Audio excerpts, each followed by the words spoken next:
Ya, Assalamualaikum warahmatullahi wabarakatuh. Halo, apa kabar pemirsa Selambari TV? Senang sekali saya Dwi Widianita dapat kembali hadir menjumpai Anda dalam program acara Up to Date memberikan info terkini. Nah pemirsa, di edisi Up to Date kali ini kita sudah kedatangan narasumber yaitu Bapak Dodi Johan. Benar Pak ya? Benar. Nah, beliau ini merupakan calon kepala desa Mandi Aur. Halo Bapak, apa kabar? Baik, sehat Mbak. Sehat Pak ya. Nah, pemirsa, di edisi Up to Date kali ini kita akan membahas suatu tema yaitu lebih dekat bersama calon kades Mandi Aur. Nah Pak, sebelum nanti kita akan berbincang-bincang, ini kan ini dapat informasi. Dulunya ini Bapak merupakan sopir angkut kota Lubuk Linggau. Betul. Nah itu bisa diceritakan nggak? Mungkin pemirsa Selambari TV di rumah ini ada yang penasaran nih kan, kok bisa gitu dari sopir angkot terus bisa jadi kepala desa gitu, itu gimana Pak ceritanya? Assalamualaikum warahmatullahi wabarakatuh. Selamat sore. Terima kasih Mbak sudah mengundang kami ke Selambari TV ini. Sedikit menceritakan ulasan perjalanan karir ataupun kehidupan kami. Saya ditinggal orang tua saya berumur 12 tahun pada saat itu kan. Pada saat sekolah dasar kelas 6 SD pada saat itu orang tua saya meninggal di umur saya 12 tahun. Pada saat itu kehidupan kami terdiri dari 5 saudara. Dari 5 saudara ini saya anak keempat dari 5 saudara tersebut. Alhamdulillah pada saat orang tua saya meninggal, kami dari 5 saudara tersebut mencari nafkah dengan sendirinya dikarenakan ibu kita juga sakit pada saat itu. Alhamdulillah dalam perjalanan pendidikan kita, terus kita juga sambil bekerja.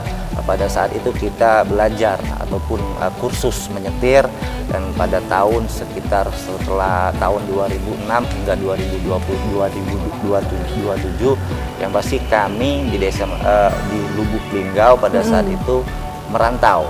Dalam artian alhamdulillah paman saya ada satu angkot untuk saya untuk bekerja dan menafkahi adik saya dan orang tua saya. Pada tahun sekitar 2006-2007 saya diajak paman saya setelah menjadi sopir angkot, diajak paman saya pulang ke Kecamatan Muara Klingi untuk mengikuti jejak beliau dalam usaha perkebunan dan pertanian, terkhususnya pembelian jual beli karet terus di Kecamatan Muara Klingi. Dari sanalah saya mulai belajar. Di tahun 2009 pada saat itu paman saya mengikuti pencalonan anggota DPRD Kabupaten Musirawas dari fraksi Partai Amanat Nasional, dan saya juga diajak beliau untuk mengikuti organisasi Partai Amanat tersebut.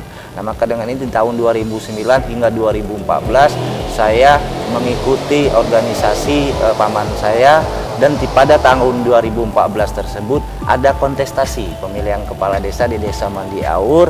Nah, pada saat itu saya mengikuti kontestasi pemilihan kepala desa di Desa Mandi Aur dan terpilih pada tahun 2014 hingga 2020 kemarin. Nah, kalau menurut Bapak sendiri di desa Mandi Aur itu apa aja sih Pak potensi yang ada gitu?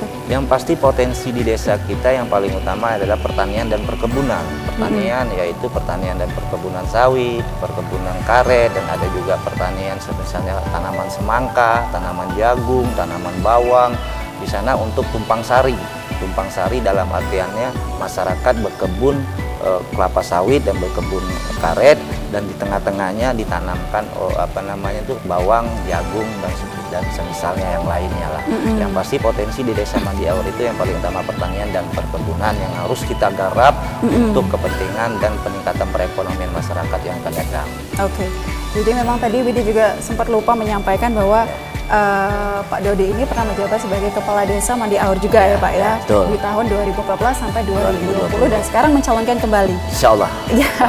Nah Pak, selama Bapak menjadi Kepala Desa kemarin itu pastinya kan banyak hal yang mengesankan gitu Pak ya. Apa aja sih hal yang mengesankan gitu menurut Bapak sebagai Kepala Desa gitu? Yang paling mengesankan saya menjadi seorang Kepala Desa di Desa Mandi Aur pada saat saya dilantik di tahun 2014 itu, saya masih berumur 27 tahun. Wow. Sudah menjadi orang tua dalam satu desa saya. Nah, itulah keunikan dalam artiannya kesan saya menjadi seorang kepala desa di Desa Mandi Aur, yang mana di umur saya yang sangat muda pada saat itu sekali, ya kan, sudah memimpin masyarakat sebanyak 2.500 jiwa yang ada di Desa Mandi Aur, yang beraneka ragam, beraneka suku, ya kan, agama yang pasti, insya Allah alhamdulillah pada saat itu, pada sampai akhirnya 29 Desember 2020 yang kemarin masa jabatan saya berakhir, alhamdulillah pemerintahan di Desa Mandiaur berjalan dengan baik.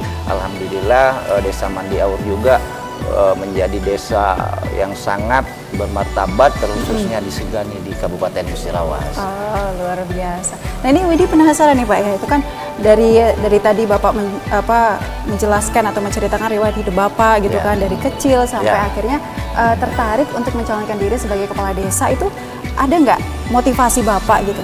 Ya, motivasi saya termotivasi pada saat saya ditinggal orang tua saya pada umur sekitar 12 tahun. Pada saat itu kita ditinggal orang tua, tidak mempunyai rumah di desa. Saya hanya tinggal di rumah paman saya, dan kami pun juga hidup di bawah angka kemiskinan lah ya kan, rata di desa kita. Termotivasi saya pada saat itu, saya ingin membantu orang-orang yang kurang di dalam ekonominya. Yang pasti motivasi saya ingin membangun desa dan membantu orang banyak, khususnya di bidang pembangunan, ya, bisa mengentaskan kemiskinan yang ada di desa. Alhamdulillah semenjak saya menjadi kepala desa di tahun 2014-2020 sudah hampir sekitar 18 rumah masyarakat yang kurang mampu saya bangun di dalam menggunakan dana desa yang disebut di sana rumah sehat. Dan banyak juga saya telah membangun MCK masyarakat yang tidak mempunyai MCK dan masyarakat yang tidak mempunyai listrik. Sudah saya gelontorkan untuk masyarakat yang kurang mampu. Oke, luar biasa sekali. Nah selanjutnya Pak, tantangan kan pastinya menjadi seorang pemimpin itu kita memiliki tantangan yang besar gitu kan. Nah, tantangan Bapak selama menjadi kepala desa itu apa Pak? Terbesar? Ya, tantangan yang paling besar yaitu menahan diri. Ya, tantangan yang paling besar itu menahan diri, menahan emosi dalam segala bidang, di dalam segala kritikan masyarakat. Kenapa? Tantangan terbesar, kita sudah banyak berbuat baik terhadap masyarakat. Terkadang apapun yang telah kita lakukan itu terkadang hanya dilihat hanya sebelah mata, tapi itulah tugas kita seorang pemimpin untuk selalu mengembangkan potensi sumber daya manusia yang ada di desa kita, agar kedepannya demokrasi di desa kita itu berjalan dengan baik, terkhususnya di Desa Mandiaur. Dan kedepannya saya minta pada seluruh warga masyarakat, dan saya juga mempunyai keinginan kedepannya masyarakat tetap selalu mengkritisi kinerja-kinerja yang ada di Desa Mandiaur, sehingga Desa Mandiaur itu semakin lebih baik lagi di kemudian hari ya. Benar sekali. Karena kita juga manusia biasa Pak ya, pasti meskipun menjadi seorang pemimpin nomor 1 di desa pasti ada hal-hal yang kurang gitu ya, kan. Jadi sudah itu pasti sudah menjadi tugas kita untuk menyelesaikan kekurangan-kekurangan tersebut. Dan memang masyarakat menjadi warga yang harus mengoreksi. Ya, betul. Oke, ini merupakan perbincangan yang sangat menarik Pak ya. Kita break sebentar Pak ya, nanti kita akan lanjutkan lagi. Bapak pemirsa Selampari TV, jangan beranjak mana-mana karena Widi dan juga Pak Dodi akan segera kembali.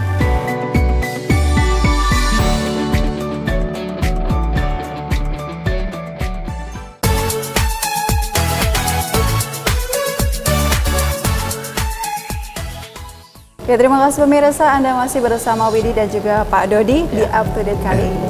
Nah Pak Dodi, ini lanjut lagi pembahasan kita Pak ya. Nah kalau tadi kan Widi sempat nanya nih ya, apa sih alasan Pak Dodi di awal kalinya merintis karir gitu kan, ingin menjadi kepala desa Mandiaur gitu kan. Nah sekarang ini sama Pak pertanyaannya, apa sih yang menjadi alasan Bapak atau motivasi Bapak ingin mencalonkan diri lagi gitu?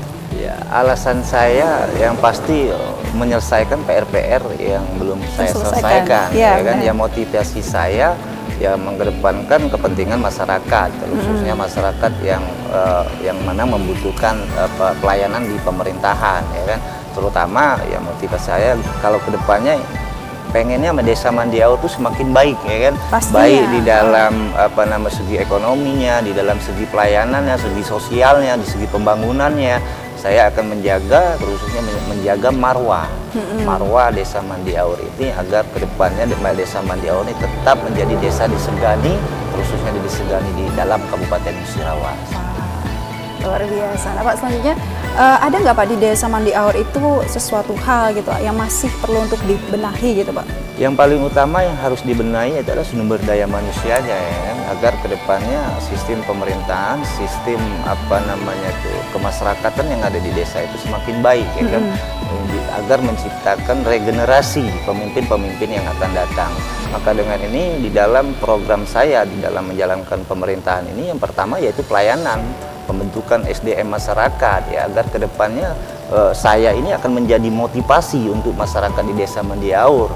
Orang miskin, orang yang tidak mampu, orang yang pernah anak yatim, orang yang tidak mampu bisa menjadi seorang kepala desa. Ini akan menjadi motivasi, dan saya selaku calon kepala di Desa Mandiaur ya sangat bersemangat di dalam mengembangkan sumber daya manusia ini. Yang pertama untuk pembangunan, terusnya pembangunan berkesinambung untuk akan datang, itu saja. Nah, selanjutnya Pak, untuk visi dan juga misi Bapak yang diterapkan seperti apa? Ya, visi dan misi saya yaitu yang memperbaiki sistem pemerintahan yang mungkin ada yang kurang baik di dalam periode kita yang pertama, yaitu di dalam sistem pemerintahan ini saya mengedepankan pelayanan terhadap masyarakat, khususnya piece to piece antara masyarakat dengan seorang kepala desa. Jangan sampai ke depan masyarakat itu takut dengan seorang kepala desa ya kan? Nah, jadi saya membangun ini sejak di periode pertama. Saya tidak mau ada masyarakat yang tidak mempunyai KK, ada masyarakat tidak mempunyai akte karena takut berurusan dengan kepala desa. Benar. Nah, maka dengan ini sistem ini yang selalu kita benahi agar kedepannya pemimpin-pemimpin setelah kami nanti agar tetap memperbaiki apa yang telah saya tanamkan, apa yang telah saya buat di dalam kepemerintahan, terusnya di dalam pelayanan untuk masyarakat ini tadi, ya, itu saja.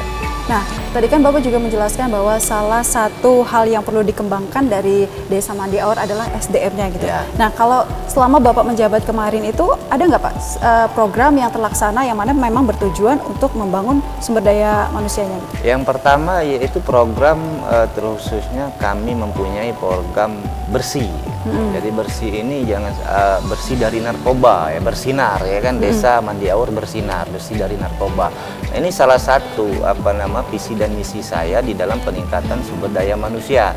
Jadi jangan sampai ke depan Desa Mandiaur ini ataupun masyarakat Desa Mandiaur ini ada yang terindikasi pemakaian narkoba ataupun bandar narkoba yang ada di Desa Mandiaur. Ini selalu saya sosialisasikan ini kan.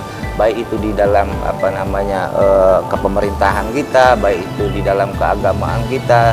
Maka dengan ini saya merangkul semua elemen masyarakat, baik tokoh masyarakat, tokoh agama, tokoh pemuda, agar kedepannya di Desa Mandiaur ini lebih baik dari desa-desa lain, dan agar kedepannya Desa Mandiaur ini jangan sampai ada yang tersandung dan terlibat narkoba. Nah, kalau selanjutnya nih Pak, kemarin kan Bapak sudah menjabat sebagai kepala desa gitu. Nah, ada nggak program-program memang belum terlaksana gitu Pak?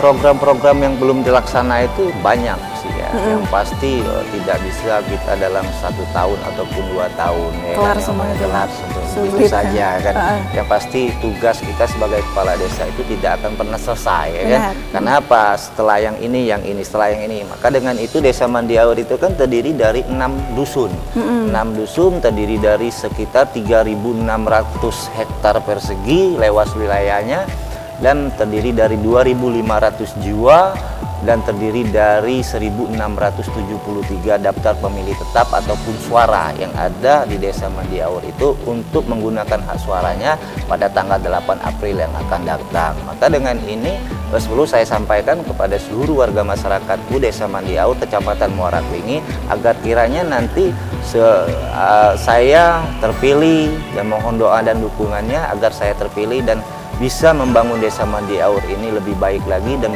memperbaiki sistem pemerintahan kita di dalam pelayanan terhadap seluruh warga masyarakat yang ada di Desa Mandiaur ini.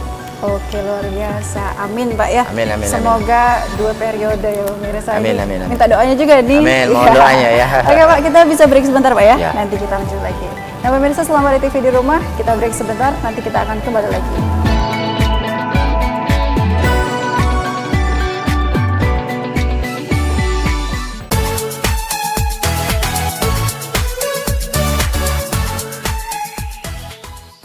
Ya, terima kasih pemirsa, Anda masih bersama Widi di edisi Up to Date kali ini, dan tentu saja masih bersama Pak Dodi Johan selaku narasumber kita kali ini. Nah Pak, ini kan tadi kita sudah banyak sekali membahas hal-hal yang menarik ya Pak ya. Nah, seperti yang kita ketahui Pak, kita kan sekarang sedang menghadapi fase COVID-19, pandemi COVID-19 yang pastinya ini banyak sekali memberikan dampak terhadap kehidupan masyarakat gitu. Nah, ada nggak Pak dampak dari COVID-19 ini terhadap keberlangsungan atau yang ada di program-program yang sudah Bapak terapkan gitu Pak, ada nggak dampaknya gitu? Yang pasti dampaknya yaitu mengurangi fisik pembangunan. Benar. Itu yang paling utama, fisik di dalam pembangunan kita yang ada di desa, terusnya barang yang sudah kita program, kita rubah lagi untuk di dalam penanggulangan dampak COVID-19 ini. Nah, di dalam penanggulangan dampak COVID-19 ini, kami selaku pemerintah desa bersama perangkat desa pada saat COVID-19 waktu itu telah mensosialisasikan langsung kepada masyarakat dan turun langsung kepada masyarakat di dalam pembagian masker, pembagian galon pencuci tangan untuk masyarakat, pembagian sembako untuk masyarakat, agar masyarakat tidak mempunyai dampak yang signifikan terusnya di dalam desa Mandiawur ini, dan terususnya di dalam penanggulangan tersebut jangan sampai ada COVID-19 ini masuk ke desa kita. Maka dengan ini kita bagikan galon, bagikan cuci tangan, bagikan sabun untuk setiap warga masyarakat yang ada di desa Mandiawur, dan untuk bersama-sama menjaga kesehatan terusnya di dalam penanganan COVID-19 ini. Nah itu kalau untuk di pemerintahan Bapak sendiri itu bagaimana Pak cara untuk mensosialisasikan kepada masyarakat? Apa langsung turun ke masyarakat atau bagaimana? Ya, saya bersama istri dan perangkat desa langsung turun ke masyarakat untuk mensosialisasikan kepada masyarakat untuk selalu menjaga desa dan wilayah kita di dalam penanggulangan COVID-19 ini. Jangan sampai ada masyarakat dari luar desa yang masuk ke desa kita membawa virus ini, ya kan? Maka dengan ini kita selalu berantisipasi bersama-sama dengan masyarakat, bergotong royong bersama masyarakat mengantisipasi virus corona agar tidak masuk ke dalam wilayah desa Mandiawur. Benar sekali. Jadi memang kepala desanya yang langsung terjun gitu kan ya. Betul. Nah Pak, ini kan Bapak sering melakukan sosialisasi kepada masyarakat gitu kan mengenai pembangunan juga mungkin kan.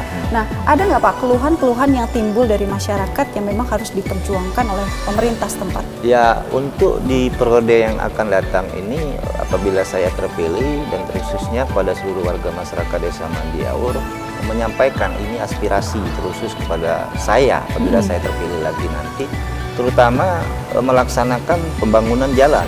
Khususnya pembangunan jalan kabupaten itu terdiri sekitar ada 6 km jalan kabupaten yang memang pada saat ini belum tersentuh aspal. Nah, ini menjadi tugas saya untuk menjadi seorang kepala desa yang periode yang akan datang dan melaksanakan pembangunan jalan usaha tani. Jalan usaha tani ini yaitu jalan-jalan yang masuk ke perkebunan masyarakat, ya kan? Terus jalan usaha tani, yang kedua ada juga jembatan-jembatan di dalam kebun-kebun masyarakat. Ini akan mempunyai nilai jual yang tinggi pada masyarakat agar masyarakat itu bisa mengeluarkan hasil karyanya dengan mudah. Benar. Nah, maka dengan ini sudah menjadi tugas saya dan aspirasi masyarakat apabila saya terpilih, yaitu ada 2 program yang memang betul-betul harus saya perjuangkan untuk masyarakat. Yang pertama, jalan kabupaten ada sekitar 36 sekilo lagi, jalan usaha tani, ada beberapa jembatan gantung, jembatan besi di dalam kebun-kebun masyarakat itu yang wajib harus saya selesaikan di periode saya yang akan datang. Amin. Dan tentu saja ini akan sangat membantu para petani karet Pak. Ya, betul. Nah Pak, ini selanjutnya ini kan menjelang pemilihan kepala desa gitu kan. Apa sih yang sudah dipersiapkan oleh Bapak gitu? Yang paling utama kesiapan mental. Itu yang paling utama kita selaku kandidat calon kepala desa, terusnya kesiapan mental, kesiapan tim-tim di dalam pergerakan untuk menuju sebuah kemenangan, untuk menarik dan membuat masyarakat simpati dengan kita, dengan gagasan dan program-program kita yang ada, yang telah kita laksanakan selama periode yang pertama. Itu menjadi harga jual ataupun nilai jual kita terhadap masyarakat, yang mana saya sudah memimpin desa Mandiawur itu selama 6 tahun. Buruk baiknya saya, masyarakat sudah menilai. Nah, maka dengan ini saya selaku calon kepala desa mempunyai gagasan dan program yang telah saya laksanakan selama 6 tahun. Ini bukan hanya sekedar janji, tapi bukti nyata yang telah saya laksanakan di dalam memimpin desa Mandiawur di 6 tahun terakhir ini. Wah, luar biasa sekali pemirsa ya. Ya. Ini selanjutnya Pak nih ya, ini harapan kita semua juga nih. Kalau nantinya Bapak terpilih gitu, Ya. adakah program-program yang akan Bapak laksanakan dalam waktu dekat gitu? Yang pasti program pertama yaitu pembangunan jalan usaha tani, pembangunan itu jembatan di dalam kebun masyarakat, ya kan? Itu yang pertama. Yang kedua, memperbaiki sistem pemerintahan yang mungkin selama ini ada kekurangan di dalam pelayanan saya, ya kan?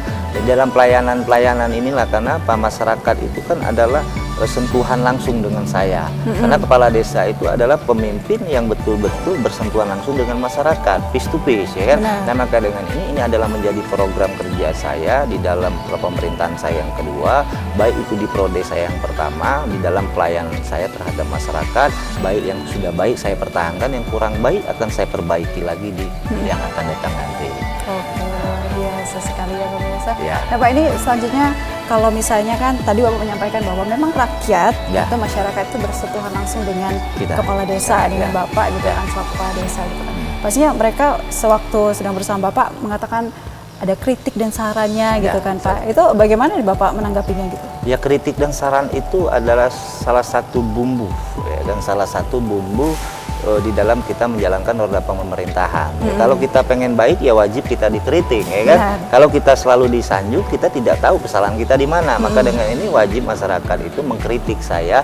Yang paling utama adalah kritikan membangun, ya kan? Kritikan membangun ini yang paling utama yaitu memberikan masukan kepada kepala desa, kepada pemerintah desa, agar sistem pemerintahan dan sistem pembangunan di desa ini untuk ke depan lebih baik lagi. Nah, maka dengan ini perlu saya sampaikan kepada seluruh warga masyarakat Desa Mandiaur, harapan saya ke depannya apabila saya terpilih kembali menjadi seorang kepala desa di Desa Mandiaur di prode yang kedua, maka dengan ini saya akan memperbaiki sistem pemerintahan atau mempertahankan sistem pemerintahan yang sudah baik ini yang menjadi lebih baik lagi. Nah, maka dengan ini harapan saya kepada seluruh tim pemenangan, tim keluarga, tim sukses, baik pihak sebelah maupun pihak saya selaku calon, karena Mandiaur terdiri dari 2 kandidat calon kepala desa. Nah, di sini dengan waktu yang sesingkat-singkatnya, dengan waktu yang 15 hari lagi menuju pelaksanaan pemilihan kepala desa ini sudah menjadi tugas saya selaku kandidat dan menjadi tugas tim keluarga, tim pemenangan yang ada di bawah untuk menjaga keamanan dan kedamaian, kesejukan kita di dalam pemilihan kepala desa untuk di tanggal 8 April ini. Maka dengan ini perlu saya sampaikan, ini ajang mencari pemimpin. Ajang mencari pemimpin ini tidak perlu menjatuhkan kandidat-kandidat yang lain, tidak perlu menjelek-jelekan kandidat yang lain, karena masyarakat itu sudah menilai siapa kita dan siapa lawan kita itu. Maka dengan ini di dalam pemerintahan saya selama 6 tahun ini, kurang baik ataupun baik, ya pasti masyarakat sudah menilai. Maka dengan ini harapan saya kepada seluruh tim keluarga, tim sukses yang ada di Desa Mandiaur, agar tetap menjaga kekompakan, menjaga kesulitan kita, agar pemilihan kepala desa ini berjalan aman, damai, dan melahirkan pemimpin yang betul-betul memikirkan masyarakat banyak dan betul-betul memikirkan pembangunan Desa Mandiaur di periode 2021-2027 yang akan datang. Terima kasih. Amin. Iya, ya. Dan selanjutnya Pak, ini harapan. Ya. Apa sih harapan Bapak sebagai calon kepala desa gitu yang nantinya mungkin insya Allah akan terpilih Pak di periode kedua itu, apa Pak harapannya? Bisa Ya, disampaikan harapan kepada saya masyarakat. ke depan agar masyarakat selalu mendukung ataupun tetap mendukung kinerja pemerintahan yang ada di Desa Mandiaur dan sistem pemerintahan yang ada di Desa Mandiaur. Harus cepat di dalam menanggapi ataupun mengkritisi kami selaku pemimpin ke depannya, agar kami ataupun kepala desa di periode yang akan datang lebih baik lagi dari yang sebelumnya, karena kita tetap membangun salah satu sistem Desa Mandiaur ini agar ke depan Desa Mandiaur ini tetap kita jaga marwah dan martabatnya untuk di tingkat desa maupun di tingkat kabupaten. Dan harapan saya apabila saya terpilih nanti agar tetap satu jalan dengan pemerintah kecamatan maupun pemerintah kabupaten, agar tetap mengedepankan kepentingan masyarakat di dalam pelayanan maupun pembangunan, terkhususnya pembangunan di Desa Mandiaur maupun pembangunan yang ada di Kabupaten Musirawas yang akan datang. Terima kasih, Mbak. Iya, terima kasih Pak ya. Amin. Semoga Amin, nantinya amin. Bapak menjadi kepala desa di periode keduanya dan Amin. dapat menyelesaikan program-program yang mungkin belum terselesaikan di Amin. periode sebelumnya. Amin, insyaallah. Ya pemirsa Selampari TV, itulah tadi perbincangan Widi dengan Pak Dodi Johan Ya. selaku calon kepala desa Mandi Aul. Nah pemirsa Selampari TV, pemirsa jangan lupa untuk terus menyaksikan up to date hanya di Selampari TV punya kita Galih. Saya Dwi Widanita pamit, wassalamualaikum warahmatullahi wabarakatuh dan sampai jumpa.